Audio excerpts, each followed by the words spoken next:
अर्जुन बोले भगवान से, पुरुषोत्तमम किंग तद ब्रह्म, हे पुरुषोत्तम वह ब्रह्म क्या है, अर्थात ब्रह्म शब्द से क्या समझना चाहिए।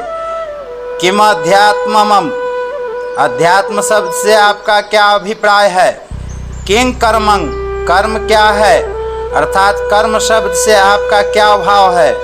अधिभूतं च किंग प्रोक्तम, आपने जो अधिभूत शब्द कहा है उसका क्या तात्पर्य है। अधिदैवं किमुच्यते, अधिदैव किसको कहा जाता है।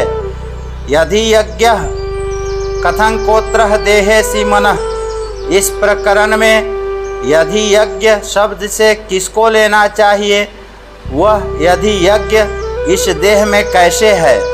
मधुसूदन प्रयाण काले च कथं ज्ञेयोषिः नियतात्मभिः, हे मधुसूदन जो पुरुष वशीभूत अंतःकरण वाले हैं, अर्थात जो संसार से सर्वथा हटकर अनन्य भाव से केवल आप में ही लगे हुए हैं, उनके द्वारा अंतकाल में आप कैसे जानने में आते हैं, अर्थात वे आपके किस रूप को जानते हैं और किस प्रकार से जानते हैं। तो भगवान कहते हैं, अर्जुन अक्षरं ब्रह्म परमं स्वभावोधयात्मः चमुचयते, भूत भावो दद्भव करोह विसर्गः कर्मः संगी। अक्षरं ब्रह्म परमम, परम अक्षर का नाम ब्रह्म है।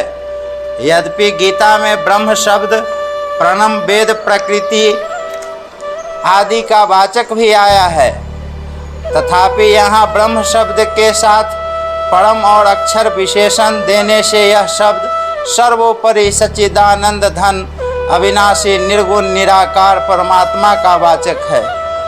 स्वभावोधयात्म मुचयते, ऐसे तो आत्मा को लेकर जो वर्णन किया जाता है वह भी अध्यात्म है।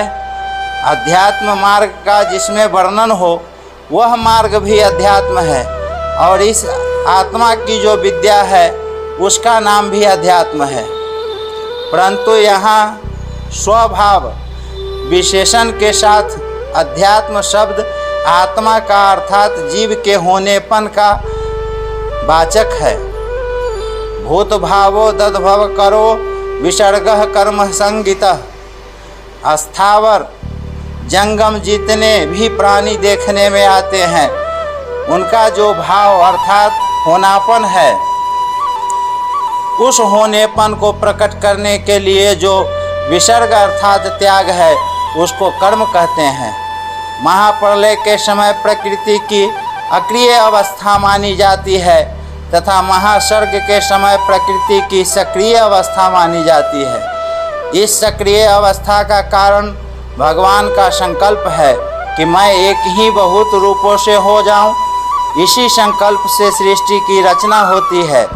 तात्पर्य है कि महाप्रलय के समय अहंकार और संचित कर्मों के सहित प्राणी प्रकृति में लीन हो जाते हैं और उस प्राणियों के सहित प्रकृति एक तरह से परमात्मा में लीन हो जाती है। उस लीन हुई प्रकृति को विशेष क्रियाशील करने के लिए भगवान का पूर्वोक्त संकल्प ही विसर्ग अर्थात त्याग है।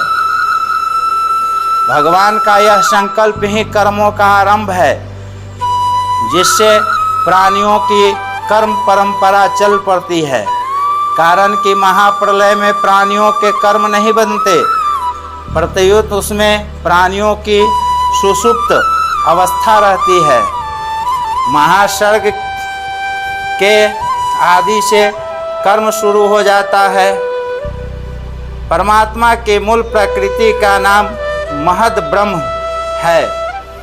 इस प्रकृति में लीन हुए जीवों का प्रकृति के साथ विशेष संबंध करा देना, अर्थात जीवों का अपने अपने कर्मों के फल स्वरूप शरीरों के साथ संबंध करा देना ही परमात्मा के द्वारा प्रकृति में गर्भ स्थापना करना है।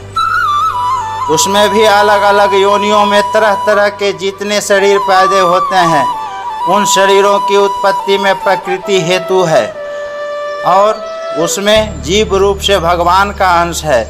ममैवांशोह जीवलोके। इस प्रकार प्रकृति और पुरुष के अंश से संपूर्ण प्राणी पैदा होते हैं।